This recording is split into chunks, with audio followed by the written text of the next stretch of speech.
Restaurant भाया paneer chilli बनवाई चाहूँगी कि ताहले वीडियोटी को स्किप न करी शेष पर्यंत देखंतु।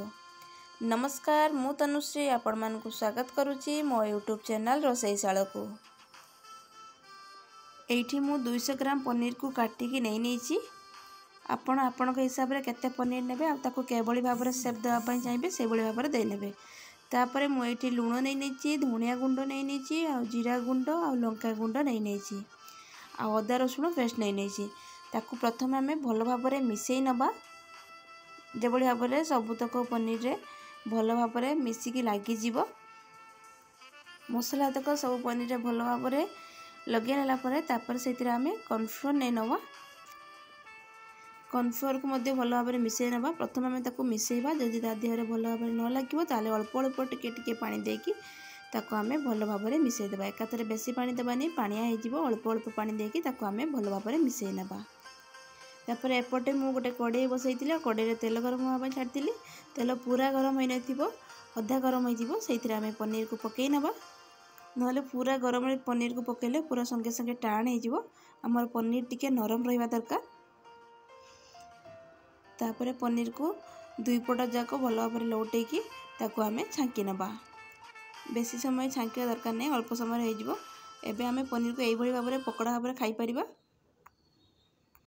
तापर से कड़े जो तेल थिला ताकू बाहर कर नहीं से कड़े अल्प टिके तेल थिला से मु अदा को छोट छोट काटिकी रखी ताकू पकईकी प्रथम टिके भाजी नेली।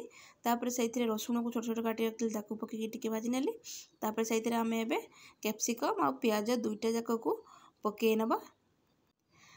कैप्सिकम आ प्याज को ये अल्प समय भाजी नवा, बेसी समय भाजबानी। एटी मु टमाटो सॉस जगह टमाटो को यूज करची। टमाटो गोटे को पेस्ट करके नहीं से मु सोया सॉस टिके पकई नौ से दुईटा को आम एबे भल भाव में मिसई नबा। आपण ये टमाटो सॉस भी पकई पारिबे।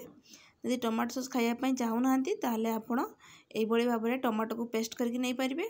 आ एपटे जो पनीर को छांकिया कॉर्नफ्लोर गोलैथिले से अल्प टिके बड़ी जाइए ताकू आम ये भाव में भिडियो जो भाव देखले टिके पानी पकईकी ताकू आम मिसई नबा। प्रथम आम से टमाटो आ सोया सॉस पेस्ट को पकईकी ताकू टिके समय भाजीदेवा कारण आमर टमाटो टी कंचा अच्छी टिके समय भाजी हो भाजीला से आम जो कॉर्नफ्लोर पानी करके रखी ताकू पकई नबा। ये मु अल्प टिके चीनी दे देछि कहीं ना टमाटो सॉस साधारणतः टिके मीठा था यहाँ टिके पाटी को टिके भल लगे आ टिके सोया सॉस भी खटा टमाटो भी खटा टिके बैलेंस हाँपाई मुझे ये चीनी देनी। तापर कॉर्नफ्लोर पानी को ढाली देछि सब भल भाव में मिसैला से आम जो पनीर को छांकी रखी देदेबा ताकू आम ये भल भाव में मिसई नबा। भल भाव में मिसीगला ये आमर पनीर चिली प्रस्तुत होताकू आम ए गोटे जगह को बाहर कर नबा तापर खायापाई सर्व करवा। जदि वीडियोटी आपण मानकु भल लगी प्लीज लाइक शेयर और सब्सक्राइब करने भूलें। आपण भी थोड़े ये भाव में निश्चय बनैकी खातु आ केमिति लागला कमेंट रे जणातु।